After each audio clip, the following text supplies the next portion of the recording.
Special చిల్డ్రన్స్కు విద్యా నైపుణ్య శిక్షణ అందిస్తున్న వారిని ప్రభుత్వం గుర్తించి ప్రోత్సహించాలని శాసన మండలిలో ప్రతిపక్ష నేత మధుసూదనాచారి డిమాండ్ చేశారు.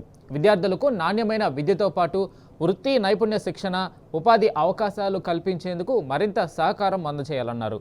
నాచారం అభయప్రద స్పీచ్ స్కూల్ను సందర్శించి విద్యార్థులు, పాఠశాల నిర్వాహకులతో మాట్లాడారు.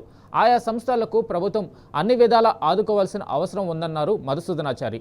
వారికి సొంత భవనాలు కల్పించాలని, అవసరమైన వసతులు, వనరులు సమకూర్చేలా ప్రభుత్వం చర్యలు తీసుకోవాలన్నారు. దివ్యాంగుల్లోని ప్రతిభను వెలికితీసి వారు ఆత్మగౌరవంతో జీవించేలా అవకాశాలు కల్పించాల్సిన బాధ్యత సమాజంపై ఉందన్నారు. గడచిన 14-15 సంవత్సరాలుగా మానసికంగా ఇతరత్ర వైకల్యంతో బాధపడుతున్నటువంటి చిన్నారుల జీవితాల్లో వెలుగు నింపాలి అనే భావనతో మానవ సేవే మాధవ సేవ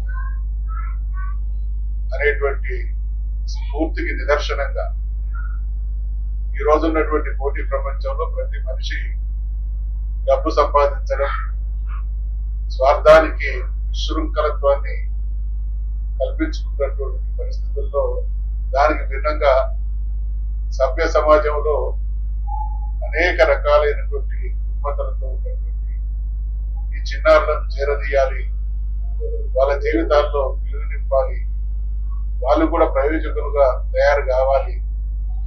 అనేక కారణాల వల్ల వాళ్ళ తల్లిదండ్రులు వారి నిత్య జీవితంలో ఉండేటువంటి బాధ్యతల రీత్యా కొంత సమస్య ఎదుర్కొంటున్నటువంటి ఆ కుటుంబాల్లోని చిన్నారుల బాధ్యతను తాను తీసుకొని వారికి గురువు తానే, అమ్మా నాన్న తానే, సర్వం తానే. వారెవరో వారి గురించి వారు చేసుకోలేనటువంటి దీన స్థితిలో ఉన్నటువంటి ఆ పిల్లల్ని చేరదీసి వారికి విద్యాబుద్ధులు నేర్పి వారు కూడా సమాజంలో గౌరవప్రదమైనటువంటి జీవితం గడిపే విధంగా తీర్చిదిద్దాలనేటువంటి అకుంఠిత దీక్ష.